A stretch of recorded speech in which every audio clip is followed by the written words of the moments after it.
so viel auf dieser Welt zu sehen und wir suchen das Ziel. Wer gibt uns die Kraft, diese Liebe und die Hoffnung? Wir beten zu Gott und hoffen, dass er uns hört, hoffen, dass er uns sieht. Und ich hoffe, unsere Träume verlassen uns nie. Dieses Leben ist zu kurz, also hab keine Angst, denn irgendwann wird alles besser sein.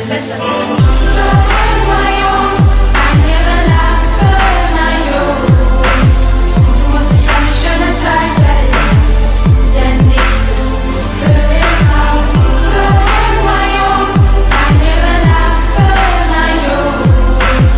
Du musst dich an die schöne Zeit erinnern, denn nichts ist für immer. Ja, wir wollen so schnell erwachsen werden, sogar nach den Sternen greifen und am liebsten auf die Schule, Lehrer und das Lernen pfeifen. Wozu die Hausaufgaben? Wir können's kaum erwarten, alt zu werden. Grundstück mit Haus und Garten. Wir wollen Verantwortung tragen, unabhängig sein. Aber du kommst in die Klasse und die Stunde ist vorbei. Komm, genieß erstmal die schönste Zeit im Leben. Kein Stress, keine Arbeit, fröhlich sein deswegen. Steh zu deinen Freunden, küss doch mal das Glück. Und wenn du was Gutes kriegst, gib etwas zurück. Dieses Leben ist zu kurz um nur zu weinen. Für die ganzen Streitereien und sich sinnlos anzuschreien. Du musst dankbar sein für jeden Tag, den du gesund bist. Und schätzt den schönen Augenblick, bevor er ist.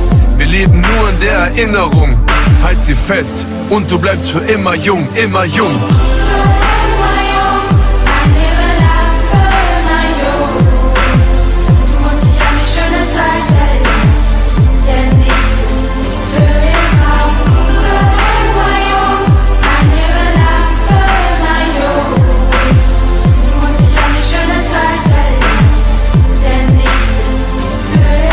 Sonnenschein und draußen mit den Jungs abhängen, Spaß haben, Junge, das ist Leben.